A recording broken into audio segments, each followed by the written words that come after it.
తెలుగు రాష్ట్రాలకు చంద్రుడు, లోకాలకు సూర్యుడే వెలుగయ్యనురా. తెలుగు రాష్ట్రాలకు చంద్రన్నే కాంతి రేఖరా. పుట్టలెన్నో పన్నినా, అక్రమ కేసులెన్నో పెట్టినా, జైలులోకి తోసిన నిందలెన్నో మోపినా, తొలకకుండా బెదరకుండా కృంగకుండా కూలకుండా సహనంగా భరిస్తూ సంయమనం పాటించమన్నా. అతడేరా నిజమైన వీర ధీర యోధ చంద్రుడు. మీకందరికి ఏ మాత్రం క్వాలిఫికేషన్ లేకున్నా మీకు బాధ్యతాయుతమైన అధికారయుతమైన పదవులను కట్టబెట్టాను. ఇప్పుడు ఎన్నికలు వస్తున్నాయి. మన ఓటర్లందరికీ బాగా తాగిపించండి, డ్రగ్స్ కూడా ఇవ్వండి. ప్రతి ఓటు మనకే పడేలా చూడండి. తేడాలు వస్తే మీ కుటుంబాలతో సహా పోతారు. పోండి. ఇదిగో అన్నీ ఇవి మనవే. మన ఓట్ల బాక్సులే, మన ఎలక్షన్ బాక్సులన్నీ నింపి పెట్టాను. ఇప్పుడు ఇసుకే బంగారం. ఒక ఇసుకతోనే 1,00,000 కోట్లు పైగా సంపాదిస్తున్నాం. రాయలసీమ వారికి కూడా ఇసుకను వైజాగ్ నుండి తెప్పి, అదే మన స్పెషాలిటీ. నువ్వు మైన్స్ గనుల శాఖ కదూ, బంగారం మైన్స్ ఉన్నాయి నీ ఏరియాలో.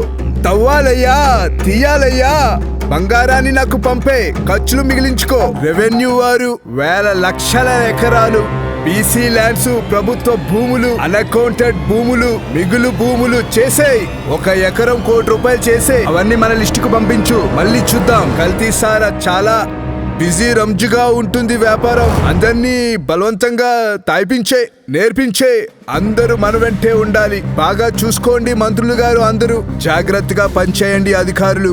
అయ్యా కార్యకర్తలారా, మీరే మన పార్టీకి నాకు వెన్నెముక్కలని చెప్తున్నా. బూత్ క్యాప్చరింగ్ ఎలా చేయాలో, రిగ్గింగ్ ఎలా చేయాలో, ఎంత మందిని తీసుకోవాలి, పోలింగ్ అధికారులను బ్లాక్ చేయడం, వారి మాదిరిగానే వేషాలు వేసుకోవడం, బూతుల్లో కూర్చోవడం, ఓట్లు గుద్దేయడం, ప్రతిపక్షాల కార్యకర్తలను, ఇన్విజిలేటర్లను ఎలాగోలా సైలెన్స్ చేయడం. ఒక్కొక్కరికి ప్రభుత్వ భూములు 10 ఎకరాలు ఇస్తా. అన్ని బాక్సుల్లో మనదే ఓట్లు ఉండాలి.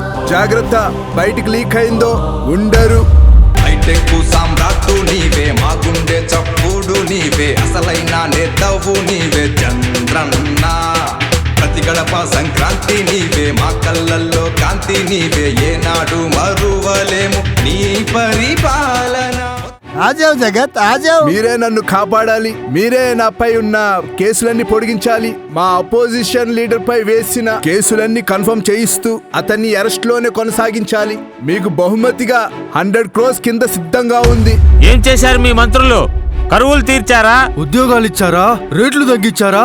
ఏం సౌకర్యం కల్పించారు? ఏం చేశారు మా కోసం మీరందరూ? ఆదాయాలు రప్పించాడా? నడు రాను. తగిరా లోపలికి. మంచిని సమాధి చేస్తారా? మంచిని చేసే నాయకులను చంపేస్తారా?